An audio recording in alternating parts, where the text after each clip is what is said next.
Hi, this is the first video in a new series about SC409. That is the blue car in the back. It has been sent to me by a customer who has just bought it, and instead of his shop he wants me to get it running, so he shipped it here first. So I'm supposed to send him a running car, and then he can go on to his body and interior shop and have the rest of the restoration done. So I'm also going to change the format a little bit to shorter videos. I often get asked by shops or customers how to do certain things, and then I have sometimes that's hidden in a 45-minute video, and then I say, yeah, go there and go to minute 25 and 37 seconds, and that is a bit annoying. So I'm gonna now chop these up into smaller segments with clear titles, so people can check one small repair at a time and just watch more shorter videos than one long one and have to search for what they're looking for. In this case, I'm going to start with the fuel system. That means I will drop the tank, bring that to a company that does interior coating and cleaning, and I'm also going to drop the fuel pump cradle, clean all that, put a new fuel pump, filter, pressure damper, and also one of my molded lines that go from the fuel tank over the pump 90-degree into the fuel pump. And after that I'm going to replace all rubber lines with new fuel injection hose, and always keep in mind this thing runs on 3 bar, which is 45 psi, so you need fuel injection hose. It has a higher burst pressure than just fuel hose, and I have seen regular fuel hose just go mushy. So once again, fuel injection hose. So I'm going to replace all the non-metal lines. I leave the metal lines untouched, but everything from the tank to the injection fuel rail, then back out through the pressure regulator and back to the tank. All rubber will be new. And I will also replace all 6 fuel injectors as well as the fuel pressure regulator. At that point I should have a fuel system that is like new. No dirt or anything in it, and that is a good start to go further to see if I can get it running. And as I said, it will be short segments.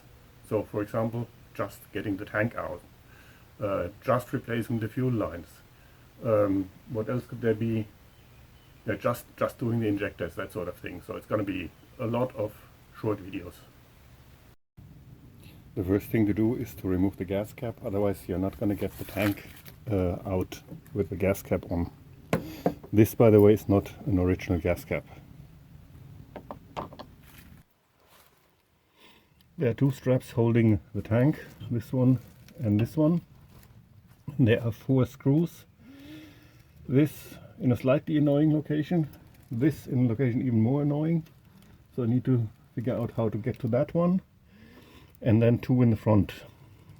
These 2 front ones are fairly easy to get open with a 17mm socket and a long extension that reaches down here underneath the tank.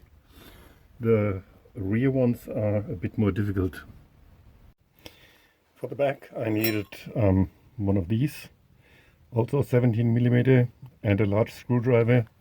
That was especially for this because the screw is hidden in here, and you can hardly get this on properly, and then need to lever against turning with a screwdriver, otherwise you won't get it open.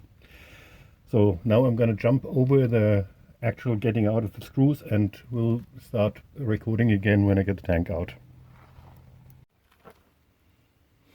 What I should have mentioned also, you need to remove the return line from the tank, the line to the fuel pump, as well as ground, and the fuel gauge signal and fuel reserve signal line. So there would be 3 wires and 2 lines. And although this is wet, this seems to have come out of the fuel filter, because there is nothing coming out of the tank. The tank is finally out of the car. Took a lot longer than I thought. In the end I left the rear strap nuts or screws in and just removed the front ones, and then I was able to tilt the tank out. So what we have here is fillet neck that is separate from the tank. There are cars where this is one piece, the thought, and I'm gonna replace a bunch of things, but first this goes to a company that cleans and coats tanks inside. There are a ton of vent lines, not a ton of vent lines, there are quite a few vent lines. Most of them have been ripped off or broken off, they were just hanging there, nothing connecting to them, so I'm gonna replace all that and then put the tank back in, and then at least we would be on the safe side from that end. What I pulled out there, it was probably half full, was rust brown gas with debris that smelled really nasty, so it needed to be taken out anyway. This is the tank, fully stripped now.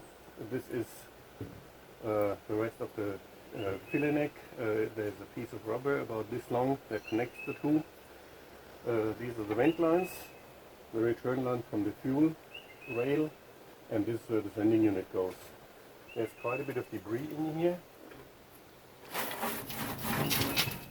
So on Monday, the day after tomorrow, it will go to a company who does cleaning and coating tanks, and then I hope I get that under control.